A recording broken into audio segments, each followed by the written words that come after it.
ओम नमस्ते। मैं आचार्य चंद्रदेव श्री दयानंद आर्ष महाविद्यालय श्री गुरुकुल चित्तौड़गढ़ से मैं गुरुकुल के बारे में कुछ संक्षिप्त विवरण देना चाहता हूँ, क्योंकि इस प्रकार श्री गुरुकुल चित्तौड़गढ़ की स्थापना महर्षि दयानंद सरस्वती जी जब महाराणा सज्जन सिंह के निमंत्रण पर चित्तौड़गढ़ आए थे, तब उन्होंने अपने शिष्य श्री आत्मानंद जी जो उनके साथ आए थे, उनको ये जगह देख के, चित्तौड़गढ़ देख के उनको ये भाव व्यक्त किया कि कितना ही अच्छा होता है यदि यहाँ इस महाराणा प्रताप की वीर भूमि में एक अच्छा सा गुरुकुल खुले और यहाँ ब्रह्मचारी बालक पढ़ के और जीवन में आगे बढ़े और भारत का विकास करें और जाके हरि समाज का प्रचार करें। ये उनकी एक भावना थी। इस भावना को स्वामी व्रतानंद जी महाराज ने, जो उस समय कांगड़ी गुरुकुल में विद्या अध्ययन कर रहे थे, तो उन्होंने कक्षा 8वीं में जब वो पढ़ रहे थे तो उन्होंने the life of Swami Dayanand में ये पढ़ा कि महर्षि दयानंद जी की इच्छा थी कि श्री गुरुकुल चित्तौड़गढ़ में खोला जाए। तो उसी को ध्येय रख के जब उन्होंने पढ़ा तो उन्होंने जो स्वामी श्रद्धानंद जी जिन्होंने गुरुकुल कांगड़ी को संस्थापित किया था, उनके सामने खड़े होकर ये प्रतिज्ञा ले ली कि मैं आजीवन ब्रह्मचारी रहूँगा और यहाँ का स्नातक बनने के बाद सीधा मैं चित्तौड़गढ़ जाऊँगा और वहाँ एक आर्ष गुरुकुल की स्थापना करूँगा। ये उनके विचार थे। स्वामी व्रतानंद जी महाराज लुधियाना के रहने वाले थे। पंजाब प्रांत में जो लुधियाना शहर है वहाँ के रहने वाले थे। उसके बाद जब वहाँ का अध्ययन उन्होंने पूरा किया और वो अपने पिताजी के पास गए गांव में, जहाँ वो रहते थे पिताजी और पूरा परिवार, और उनको ये इच्छा व्यक्त की कि मैं अब आजीवन ब्रह्मचारी रहूँगा और चित्तौड़गढ़ राजस्थान में मैं एक आर्ष पद्धति का गुरुकुल स्थापित करूँगा। ये कह के उन्होंने अपने पिताजी से अपना जो हिस्सा था, उनके भाग में जो आने वाला था, वो हिस्सा वहाँ से लेके और वो ट्रेन में बैठ गए चित्तौड़गढ़ में आने के लिए। चित्तौड़गढ़ में जब ट्रेन में बैठे थे तो आते आते रास्ते में एक सज्जन जो उनके पास गाड़ी में सामने की सीट पर बैठे थे, उन्होंने पूछा, स्वामी जी महाराज आप कहाँ पधार रहे हैं? तो स्वामी जी ने जवाब दिया, मैं चित्तौड़गढ़ जा रहा हूँ और मैं वहाँ पर एक गुरुकुल की स्थापना करूँगा जहाँ सभी बच्चे अच्छी तरह से विद्या अध्ययन कर सकें। तो वो जो सामने सज्जन बैठे थे उनका नाम था सुगुन चंद जी, वो रेलवे में बहुत अच्छे अधिकारी थे। तो उन्होंने कहा, स्वामी जी महाराज आप ऐसी जगह गुरुकुल खोलने जा रहे हैं जहाँ वहाँ तो जंगल ही जंगल है, वहाँ आप गुरुकुल खोलेंगे कैसे? आप रहने वाले पंजाब के और गुरुकुल में जाके अगर चित्तौड़गढ़ में जाके आप गुरुकुल खोलेंगे तो आपको कोई जानता नहीं है, पहचानता नहीं है, तो इतना बड़ा काम आप कैसे कर पाएंगे? तो स्वामी जी ने एक नम्रता से उत्तर दिया कि मेरे जान पहचान है। तो सुगम चंद जी ने कहा, कौन है आपके जान पहचान? बोले, आप है, आप मेरे जान पहचान है, हम आप ही के सहयोग से हम ये चालू करेंगे। उस बात का सुगम चंद जी पे इतना प्रभाव पड़ा कि वो स्वामी जी के भगत हो गए और गुरुकुल को वर्षों तक मदद करते रहे। उन्होंने एक भवन भी गुरुकुल में बनवाया इस भावना से। फिर स्वामी जी जो आके श्री गुरुकुल चित्तौड़गढ़ की स्थापना के लिए यहाँ आ गए चित्तौड़गढ़ में, और उनकी तो पूरी इच्छा थी कि भी गुरुकुल खोलें। फिर उन्होंने यहाँ के जो महाराजा थे उनको उन्होंने जाके मिले और कहा कि मैं इस तरह से कांगड़ी विश्वविद्यालय का छात्र रहा हूँ और वहाँ से स्नातक करके और अब मैं पंजाब से आया हूँ और मैं यहाँ एक बालकों का एक गुरुकुल खोलना चाहता हूँ और मुझे भूमि चाहिए। तो महाराजा ने कहा कि कौन सी भूमि चाहिए आपको? आपने देखी है? बोले, हाँ मैंने भूमि देख ली है, स्टेशन के पास में ही है और वो मुझे वहाँ मैं गुरुकुल खोलूँगा। तो महाराजा ने अपने मंत्रियों से इन सबसे सलाह की, बोले कौन सी भूमि है? तो उन्होंने ये सारा लोकेशन बताया। तो बोले, महाराजा कल तो इसकी नीलामी है इस ज़मीन की। तो स्वामी जी को आप कहिए तो कल वो नीलामी में आ जाए। तो स्वामी जी को कहा महाराजा ने, तो उन्होंने कहा ठीक है मैं कल आ जाऊँगा। तो बोले 10 बजे आप आ जाइए। वो आ गए 10 बजे दूसरे दिन नीलामी के दिन। इधर स्वामी जी महाराजा साहब से बात करके गए और पीछे महाराजा ने अपने जितने भी मंत्री थे इन सबको अधिकारियों को बुला के कह दिया कि स्वामी जी एक अच्छे काम के लिए ज़मीन खरीद रहे हैं, यहाँ एक गुरुकुल खुलेगा, इसमें जो भी स्वामी जी बोली लगाए उस बोली से ऊपर कोई बोली नहीं लगाएगा, ये सारी व्यवस्था आप कर दो। अपने अधिकारियों मंत्रियों से कह दिया। उन्होंने रातों रात वो सारी कार्रवाई कर ली। दूसरे दिन सवेरे स्वामी जी गए वहाँ नीलामी के 10 बजे पहुँच गए वो। और वहाँ जाते ही जैसे फिर महाराजा सब सभा बैठी है नीलामी में, सब जैसे टेंडर भरते हैं, सब ने भर के सब बैठे हैं। उसके बाद महाराज जी ने कहा स्वामी जी महाराज बताइए आपकी बोली लगाई है, आपको ज़मीन चाहिए, उसका कितना पैसा आप देंगे? बोली लगाई, शुरू आपसे करते हैं। फिर स्वामी जी ने अपने जेबों में इन सब टटोल के कुल 135 रुपये उनके उसमें से निकले और उन्होंने कह दिया कि भाई मैं 135 रुपये में ज़मीन लेना चाहता हूँ मेरे। तो महाराजा ने कहा कि फिर देखा इधर उधर सबसे, कोई बोले नहीं आगे, 135 के आगे किसी ने बोला ही नहीं। थोड़ी देर बाद महाराजा साहब ने घोषणा कर दी कि भाई 135 रुपये में ज़मीन स्वामी जी को दे दिया। इस तरह से स्वामी जी को ये जगह अपने पैसों से उन्होंने खरीदी और फिर आसपास सभी क्षेत्रों में खूब प्रचार आदि किया, खूब मेहनत की। शुरू में गुरुकुल चित्तौड़गढ़ में किराए पे लेके भी चालू किया, 5-10 विद्यार्थियों को पढ़ाया। फिर उदयपुर में स्थल मंदिर में जाके गुरुकुल चलाया, वहाँ कुछ विद्यार्थियों को पढ़ाया। फिर धीरे धीरे यहाँ की सारी व्यवस्था करते गए और खूब प्रयास करके सन 1930 में विक्रमी संवत 1986 को इस गुरुकुल की स्थापना हुई। विक्रमी संवत इस तरह से ये गुरुकुल चालू हो गया और आसपास के बच्चों को धीरे धीरे स्वामी जी खुद अकेले थे, धीरे धीरे सबको जोड़ते गए और एक आश्रम भवन बनवाया सबसे पहले उन्होंने। और आश्रम भवन में सब रहने की सब व्यवस्थाएँ हो गई, बच्चे आने लगे, 10, 15, 20 बच्चे भी पढ़ने भी लग गए। धीरे धीरे ये गुरुकुल उन्नति करता गया। फिर धीरे धीरे इस गुरुकुल में आसपास के ब्यावर के और इधर क्या कहते हैं गुजरात से, बिहार से और इधर क्या कहते हैं मंदसौर के पास से, मध्य प्रदेश से बच्चे आते रहे और अच्छे अच्छे अध्यापक पुराने सब पढ़ाते रहे और खूब अच्छे पढ़ाई की बच्चों ने। और इस गुरुकुल से करीबन यूँ समझिए कि काफ़ी अच्छे विद्वान पढ़ाई करके निकले हैं, जिनमें पंडित श्री यज्ञदेव जी वेदवागीश, पंडित श्री सत्यानंद जी वेदवागीश, पंडित श्री भीमसेन जी वेदवागीश, पंडित श्री सत्येंद्र जी वेदवागीश, पंडित श्री सत्यवीर जी वेदवागीश और पंडित श्री बलराम जी शास्त्री और पंडित श्री गोपाल देव जी शास्त्री और आचार्य श्री देवव्रत जी, आचार्य श्री अग्निवेश जी, आचार्य श्री सत्यपाल जी, आचार्य श्री निचुमपुन जी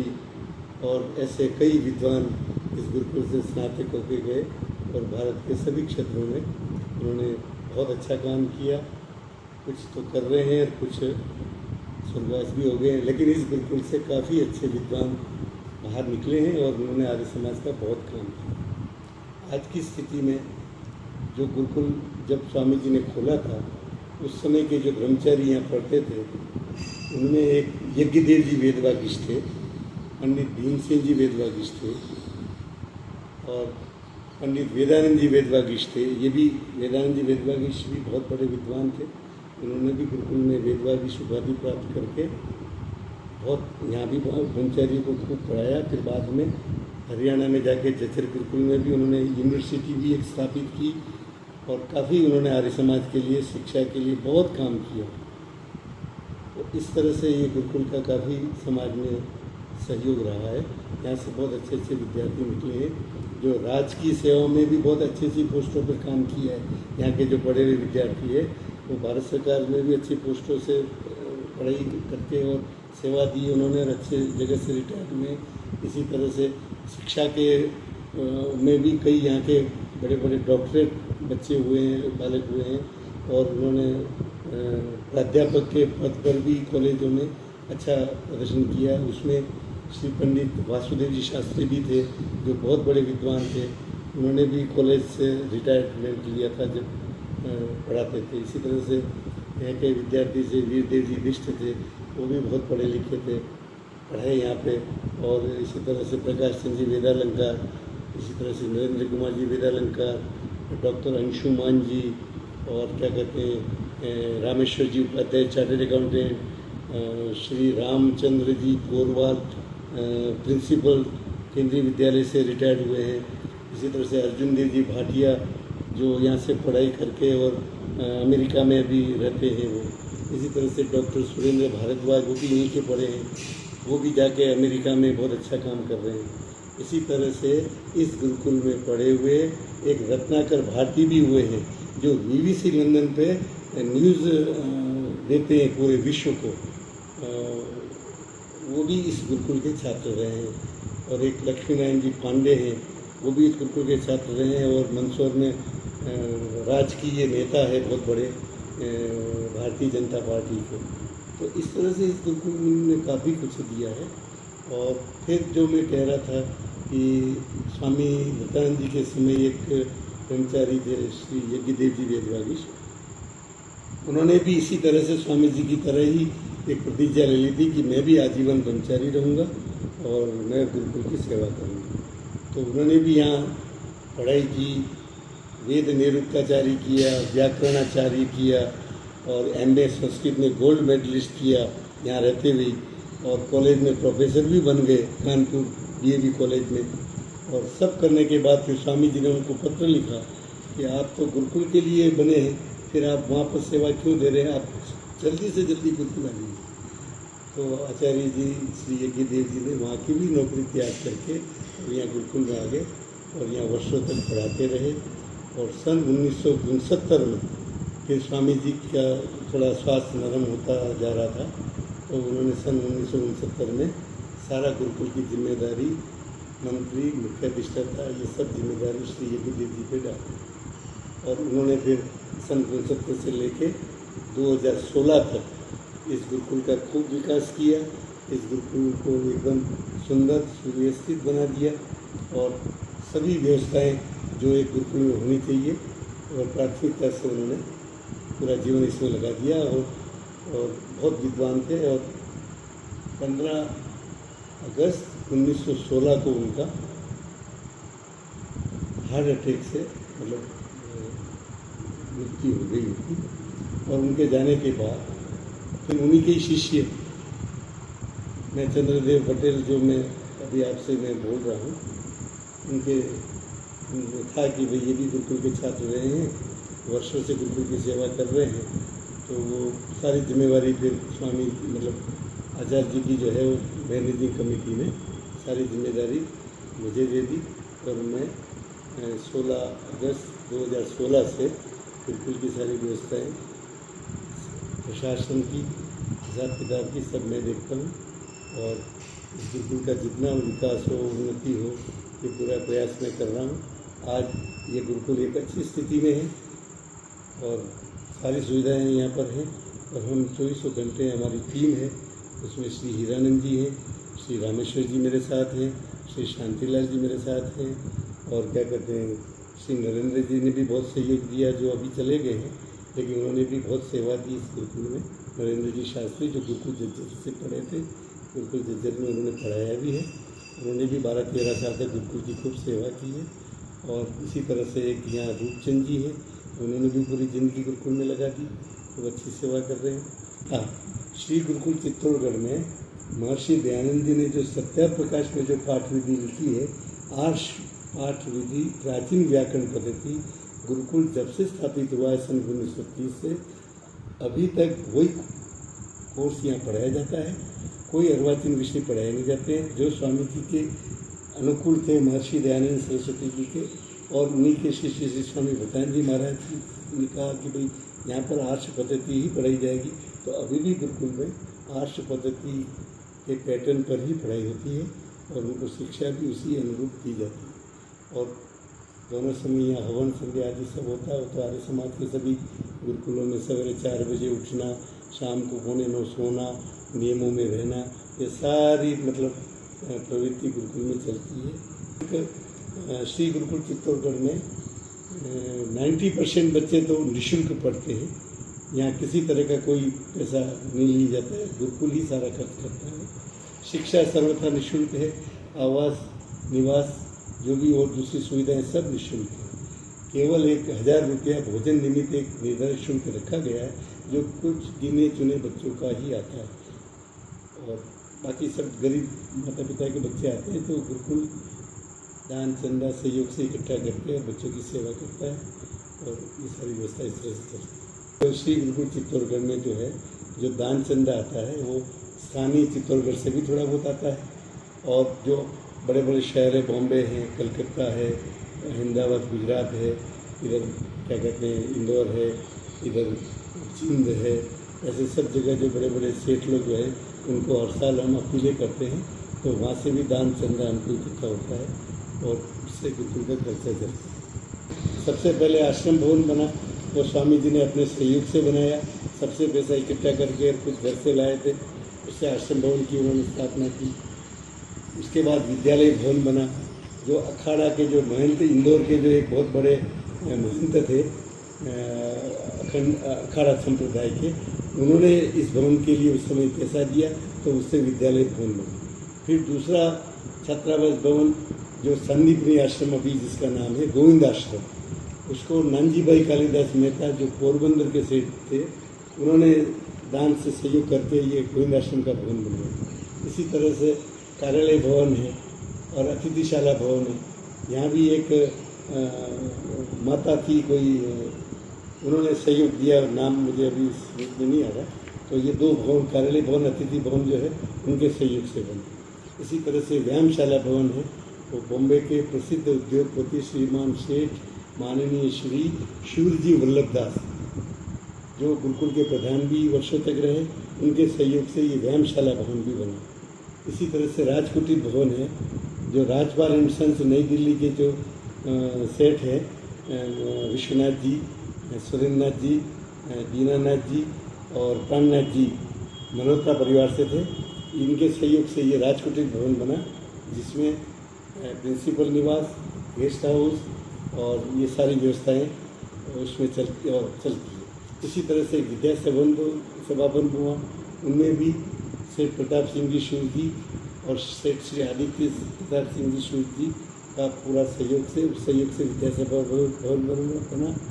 इसी तरह से एक क्या कहते हैं सुगुण भवन, एक भवन बना है, जो सेठ सुगुण चंद जी जो रेलवे में बहुत बड़े इंजीनियर थे, जिनको स्वामी जी पहली बार मिले थे, उनके सहयोग से एक सुगुण भवन बना, जो कर्मचारियों के लिए आवास के लिए काम है। इसी तरह से गुरुकुल का जो मुख्य द्वार है, वो भी सेठ प्रताप सिंह जी शूर जी एवं शूरजी वल्लभदास जी के सहयोग से एक मुख्य द्वार भी बना है।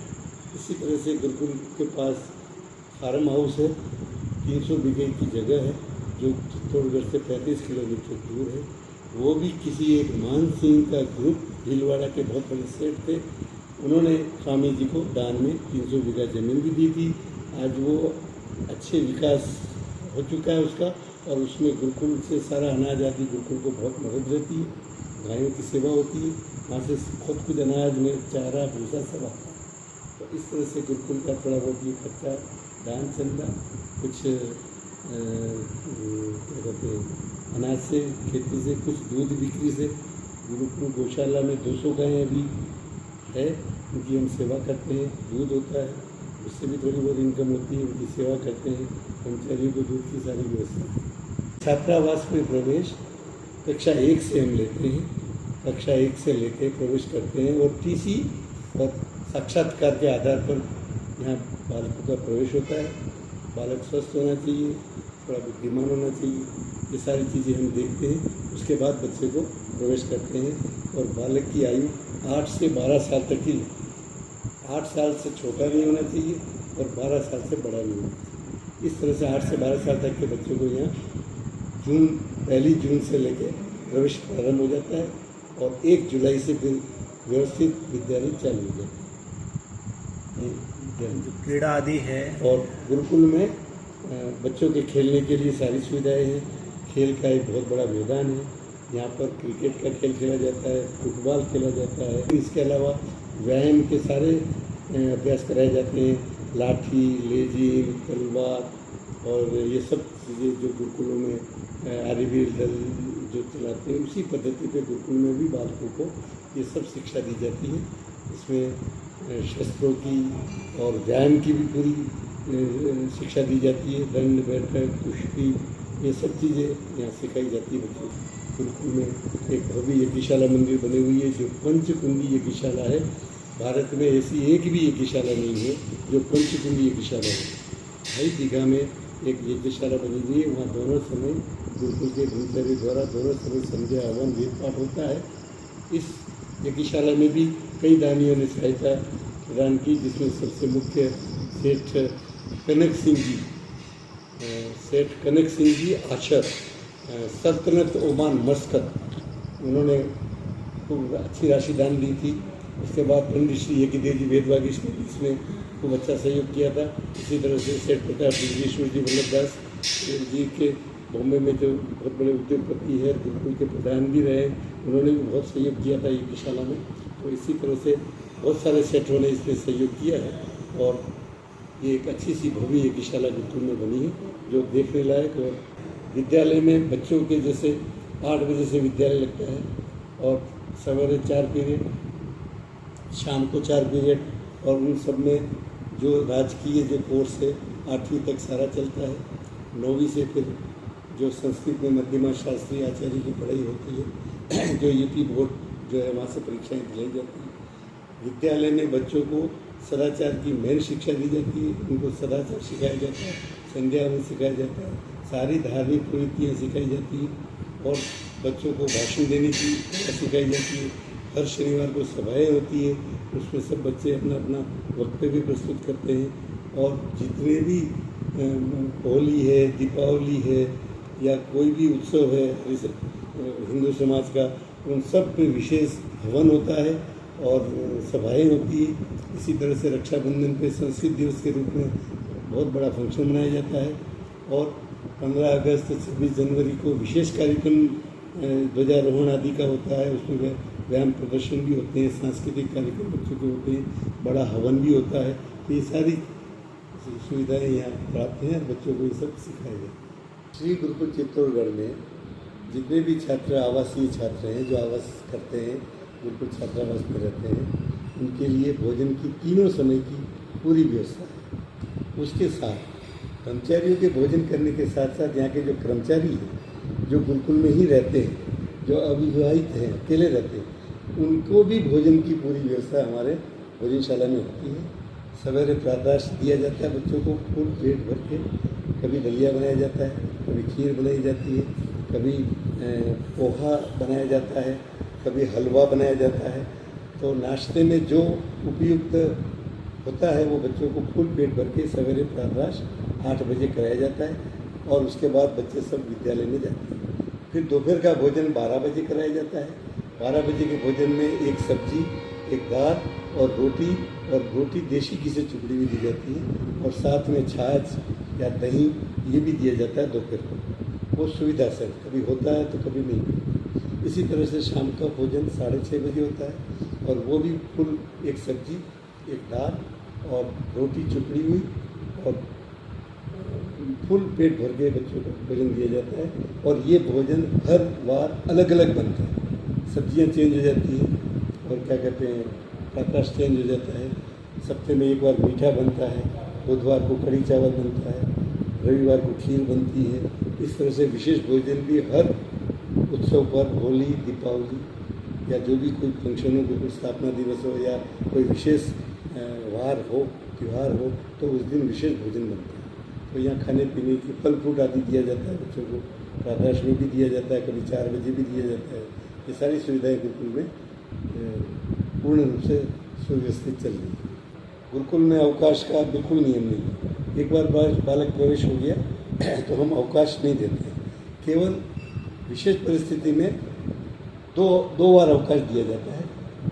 एक दीपावली की छुट्टियों में बच्चों को आप घर ले जा सकते हैं और एक गर्मी की छुट्टियां जो 17 मई से 30 जून तक होती है उसमें आप ले जा सकते हैं।